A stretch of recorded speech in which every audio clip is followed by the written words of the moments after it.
for someone else's standard, it might not be successful, but to me, it's successful because I'm happy with what I'm doing every day.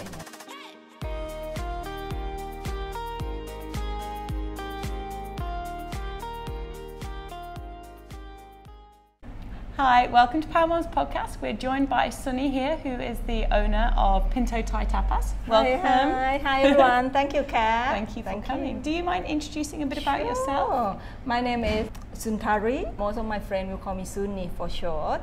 And I'm a full-time banker. I'm also a mommy. And I'm also a restaurant owner. And also a charity worker. But my passion is in food. I grew up in a Thai restaurant back in the UK. Back in those days, when any of the staff is not available, one of the family member will just take over that duty. So, I know every station in the kitchen by heart.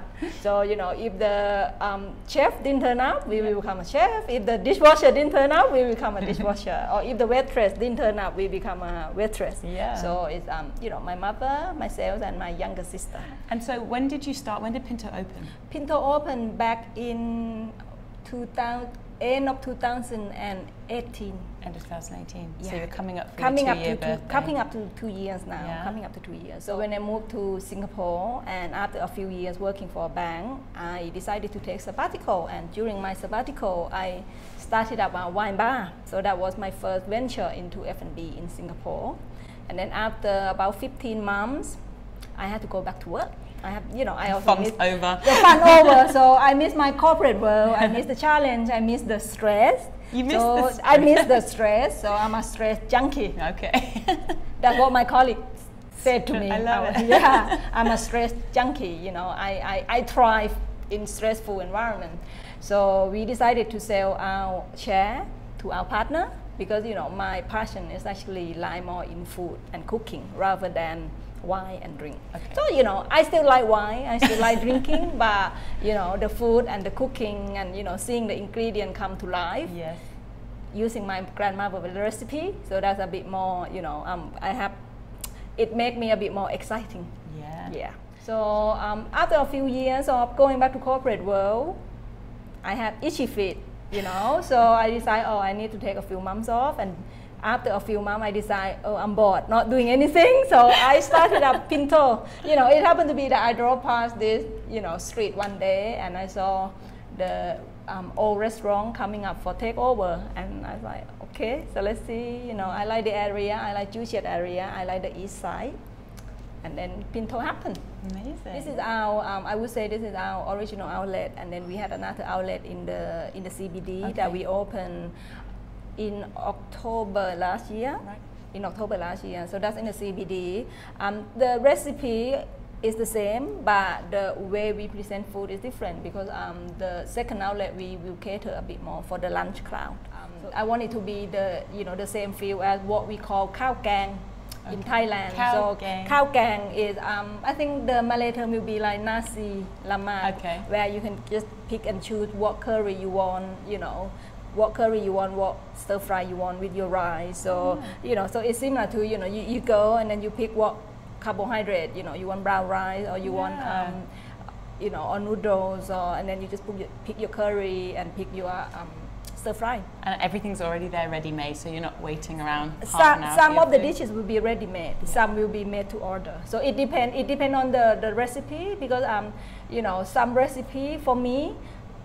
If you look at the takeaway menu or the delivery menu, it's not the same. It doesn't have all of the dishes that we offer in the restaurant because if I feel that the dishes is not catered for delivery because sometimes the 30 minutes of being picked up and being delivered, it can ruin the food. Then I will take it off the delivery menu.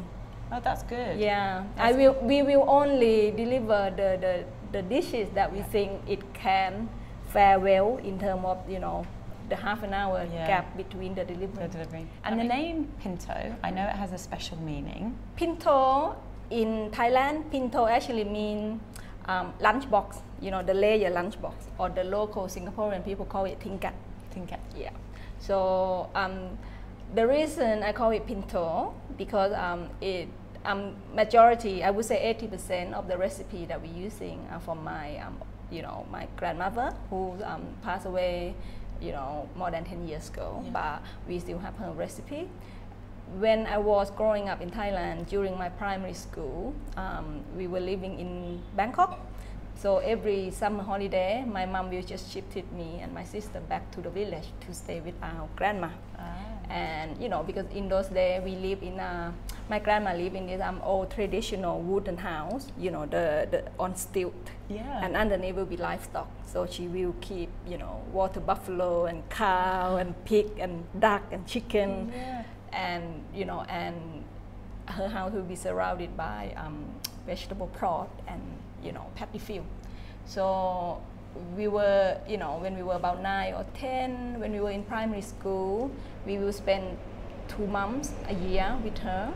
And, her routine will be she wake up very early in the morning and she will cook rice, using the charcoal cooker. And she will go to the temple to do the offering. Then she will come back and she will cook her, grandchildren. She have a few grandchildren, so we were part of the pack. And then she will just cook a lot of food and she will put in this, pinto, the lunch box, and she gave it to each of her grandchild and she said, go away. See you when it's dark. Go away, there's so many acres of paddy field, you will find something to do. That's so all great. the children will just walk out into the paddy field and and we have fun. We have a small stream, we have some fish pond, and we just running around the field, and then when we hungry, we just open up her tinker box. So that was my happy childhood, and that was my memory of my grandmother. So when we decided to open this restaurant, I want to name it easy for foreigner, to pronounce. So I've been searching for a Thai word that have a modern feel and easy to say. So, and then I think of my grandmother and I think of this, colorful layer lunchbox that she used to give to each of her grandkids. That's a lovely tribute as well to your grandma.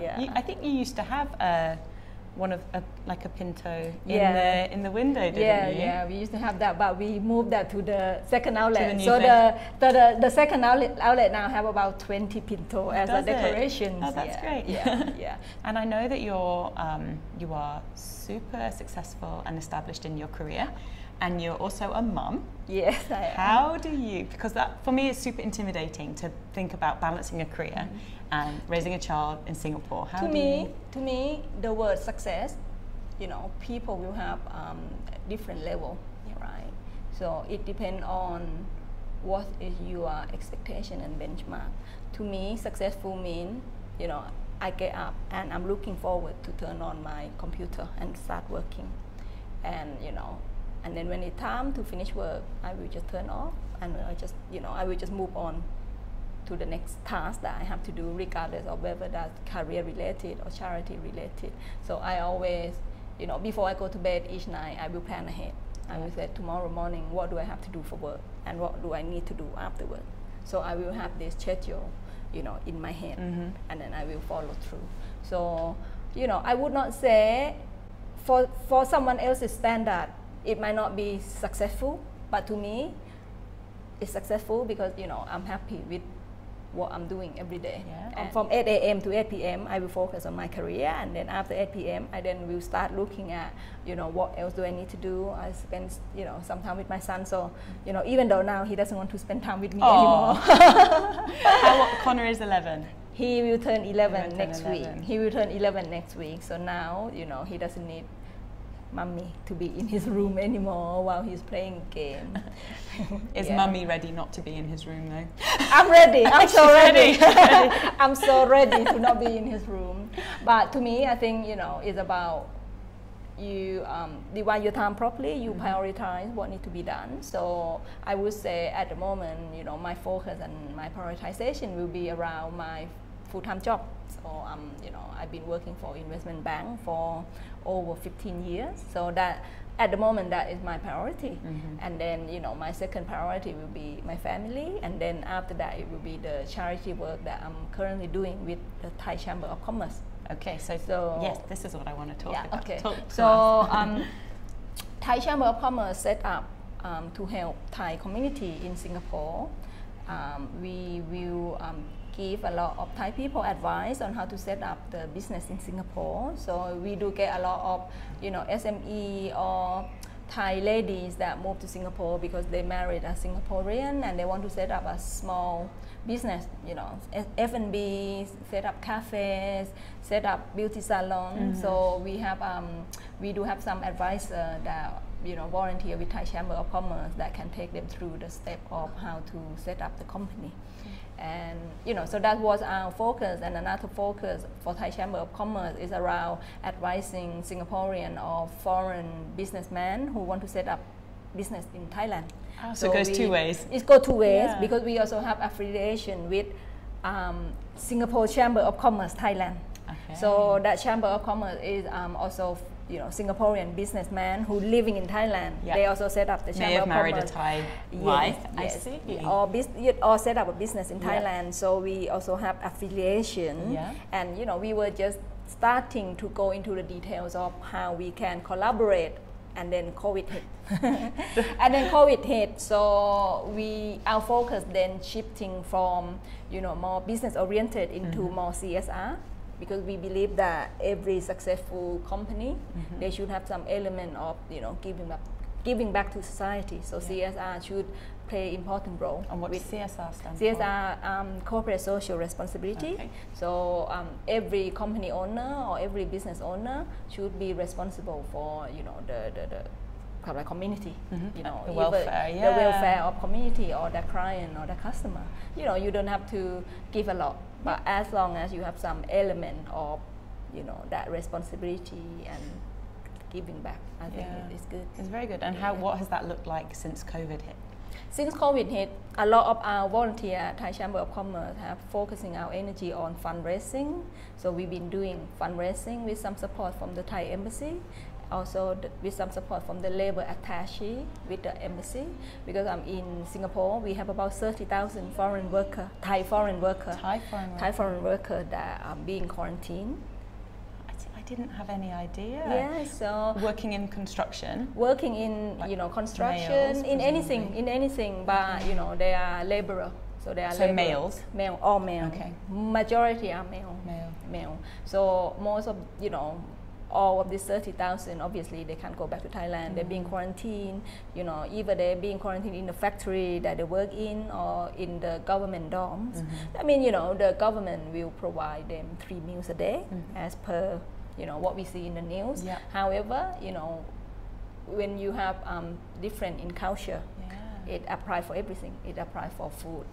So, to them, having a non-Thai meal for 4 months straight, I feel for them. Well, food is part of is so ingrained in the Thai culture. In the Thai culture, food is important, So basically, I start using Pinto as a headquarter.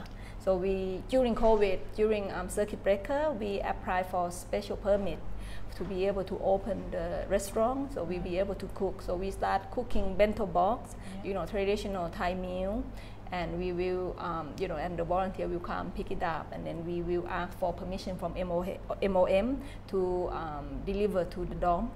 So when we kick off this project, we probably deliver about, to about 500 or 600 boxes, per day. Which is a huge volume of food. Huge volume of food to be cooked here. And then when we start doing that, so I use Pinto, and then we start saying that Pinto doing this, then a lot of Thai restaurant owners in Singapore then start offering to help. Fantastic. So what we done, we will have a rota. So we will say, on Monday Pinto will do it, and then on Tuesday it might be another Thai restaurant in Golden Mile Complex or Thai Isan. So a lot of Thai restaurant in Singapore actually club together. So either doing cook food delivery or deliver ingredient. So we will order our supply from Thailand, container load, like container. Oh, what? Like shipping container. A shipping container will be full of Thai ingredient, and then we will use some of our restaurant to start packing into goodie bags, because some of the dorms will allow the worker to do light cooking. Okay. like papaya salad, noodle salad, not heavy cooking, not deep fry or stuff like that. But a lot of Thai construction workers in Singapore, they tend to come from the rural area or the village. So most of the cooking will be clean salad or clean curry. So it doesn't require heavy cooking anyway. So it suits them. So I think from that point of view, I'm quite proud that the Thai community, especially the Thai F&B owner, have come together to help them, and we're still doing it, because we promised the worker that we will stay with them until the end. But I heard that from yesterday, a lot of dorms already get a clearance, so they already start coming back to work. Coming back to work, yes. So I think as the way Thai community gel together, I think it quite. I'm quite proud of it actually, and it's brought out the best in people in a very trying time. I would say the Singapore government also give us a lot of support, because we have to phone them up, we have to write them email and letter and asking for permission to visit and distribute to the workers, and they were really helpful. I bet. Well, I'm sure they are also grateful to you, because the Singapore government's doing a great job, but they're probably quite stretched, because this is unprecedented times. There's so many foreign workers in Singapore. So I'm not saying that it's just Thai community, because sometimes when we visit the dorm, we will see Chinese community, we will also see Indian community. So I think every national will have our own community and organization that helping. So sometimes we do see them, and sometimes we will collaborate with them. So sometimes we do get some donation from the Korean community. They will ship it as like a container load of instant noodles, that kind of thing. So we also do the collaboration as well. So that's one thing. And another thing is around a daily class to teach worker English, basic English, so they can communicate with the medical staff. So we run that through Zoom. So initially, some of the construction workers, obviously they uneducated. So to teach them how to use Zoom, it was fun. You needed a Zoom to teach them how to use it. So we need to teach them how to install Zoom, how to use it, and then once they are able to use it, they're so proud of themselves. They're so proud of themselves. So during our English class, I get a lot of my English friend, Irish friend to join. So so the worker was just like so excited that they see kind of like European or English teacher in the class. So we did that 3 times a week. We will run 3-hour lesson. A 3-hour lesson. 3 hours lesson. Wow. We have to teach them basic. We need to teach them what ear is, what eyes is, or or if you have sore throat, or if you have fever, what do you say?